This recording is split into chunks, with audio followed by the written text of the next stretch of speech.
Thought and Action, title of the book, that's where we should start. Thought and action. When you're talking about religion, there is one other thing that is deeply there in Fethullah Gulen, right from the start, and going back, you mentioned Rumi and then Syed Nursi, and that is the experiential dimension of religion. For him, there was an experience here which transformed his understanding of who he was in the world. Can you just talk to us a bit about that, his foundational experience of God? You know, two things, maybe. For starters, if one reads his family background, not his parents, his grandparents, and the genealogy that carries back, he has inherited this extraordinarily deep and broad underpinning of piety. But more than that, you read about his childhood, and if you're familiar with, for example, the account of the childhood of someone like St. Catherine of Siena, who already at the age of 4 or 5 sensed a calling from God, and in her case, it was to become a monastic, to serve the world by withdrawing from it. And there's the story that her father went looking for her one day because she had kind of disappeared. And there she was sitting by a fountain. And he saw sitting on her head a dove, which of course in Christian art is the symbol of the Holy Spirit. And as he approached her, suddenly the dove, it didn't fly off, it just disappeared.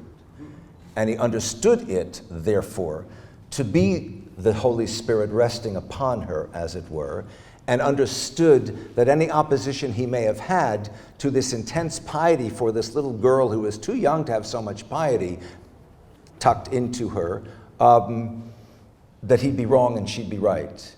So he supported her interest in a monastic life. And what's further interesting, of course, is that one of her more important visions by the time she was in her late 20s was Christ speaking to her and saying, get your rear end, I'm paraphrasing, get your rear end out of the monastery. You need to be doing things out into the world and not apart from the world. And she journeyed, this is a single woman in the 14th century, from Siena all the way to Avignon, where the papacy had been in residence in what's referred to in church history as the Babylonian captivity of the papacy for, at that point, close to 75 years. And she caused the Pope, Gregory the 11th, to leave Avignon. She said, you're supposed to be in Rome. And he said, well, if you'll continue as my advisor, I will go back to Rome.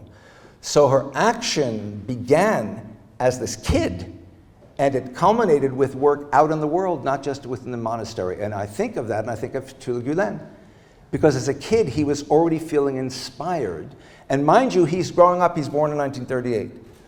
So he's growing up in a post-Ataturk reality in the mid-1940s, where Turkey is rabidly secular, where women are not permitted to wear scarves outside the house, where expressions of religious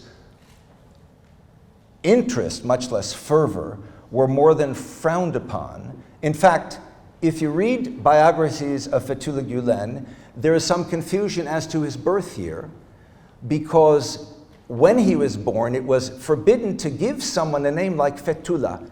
Allah is in the middle of that name. To have the name of God within your name was considered not acceptable. So it was only 3 years later when a friendly clerk in their hometown, out of respect for his father, said, we'll register your son now, who is already 3 years old. So you sometimes get his birth year as 1941, whereas it was actually 38. But by the time he was 9 or 10, he was already what's called a hafiz. He had already memorized the entirety of the Quran. And gradually, in the course of the next decade or so, the range of what he had learned about in terms, first of all, of Islam, its literature, not just the Quran, not just Hadith, the various lives of the various saints, and over the time after that, his knowledge kept expanding, as I say, back to Socrates and forward to Einstein, every kind of direction. He, like Catherine of Siena, had moved out into the world and realized My job is to encourage people to be fixing the world out there and not to be hiding in meditation.